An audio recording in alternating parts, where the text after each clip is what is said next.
For Body Chemistry Associates and Health Connection Radio, I'm your host, Jay Foster.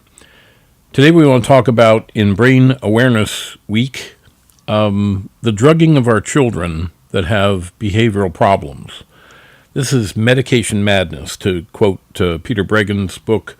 It turns out that, according to a study reported in the New York Times, that the number of children given antipsychotics like Seroquel and Risperdal, which are for serious psychoses, the number of children in this country giving those antipsychotic drugs are over 20,000. 20,000 children are given antipsychotics like Seroquel and Risperdal. What about antidepressants like Prozac? Children. Over 80,000 kids a year are given SSRIs, selective serotonin reuptake inhibitors like Prozac and Zoloft. 80,000 per year. 20,000 are given antipsychotics to children. I'm sorry, did I say children? I meant to toddlers aged 2 and under. This should be criminal malpractice. If one of those needs those strong medications, I'll be surprised. If 10% do, but there's no way that 80,000 kids should be given Prozac-related drugs and 20,000 toddlers, these are kids under 2 years old, given antipsychotics like Seroquel and Risperdal. This is absolute insanity. And if they're not insane when you give them the medication, soon they will be, because they cause long-lasting damage. Now, Dr. Doris Rapp, even, a pediatric allergist, showed behavioral problems in children given certain foods they're allergic to. The child, she videotaped it. They already knew what the kid was going to react to. A child 5 to 10 years old sitting quietly playing on the floor, and then they give them something they know they're allergic to, a glass of milk, in some cases a banana, red Jell-O, something like that.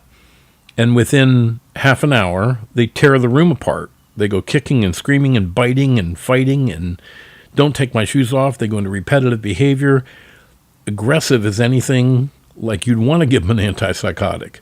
But it was a food allergy, brain allergy reaction in that case. And then they would give the child an antidote, either a skin pop of a dilution of the offending agent, or some drops under the tongue, like a 1 in 50,000 dilution drop, and the behavior is turned off like a light switch within 10 minutes max. So I invite you to look up Doris Rapp, MD, RAPP, to see some of the videos. You'll know what happens with some foods. But there are more offending foods and less offending foods. The trouble is the pediatricians are not taught to even ask the question. And if you said, they're just having cereal with milk at breakfast, they say, well, that's a part of a healthy breakfast. And because they watch the ads too.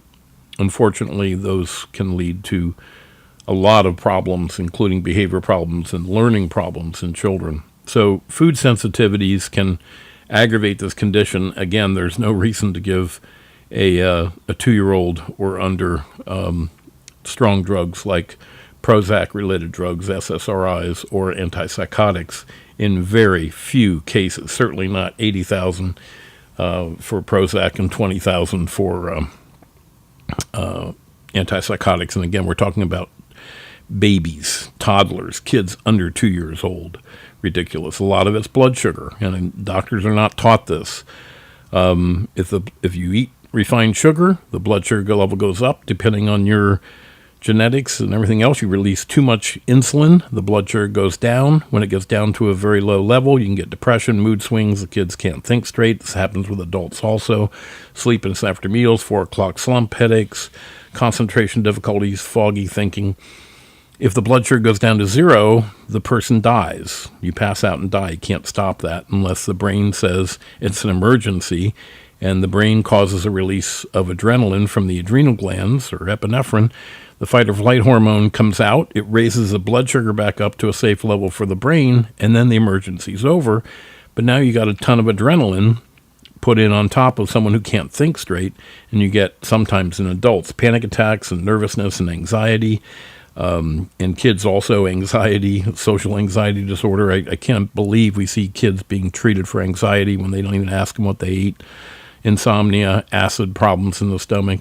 A lot of different symptoms can be caused just by eating refined sugar and not having high quality protein.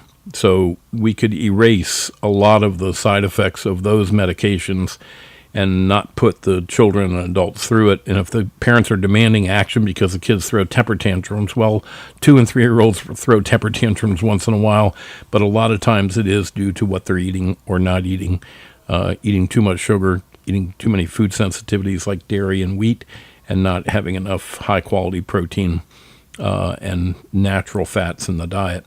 We analyze both kids and adults for chemical imbalances that might lean in this direction. It's called our Biochemist program. Been doing it for 37 years, locally and long distance. Programs available all over the world.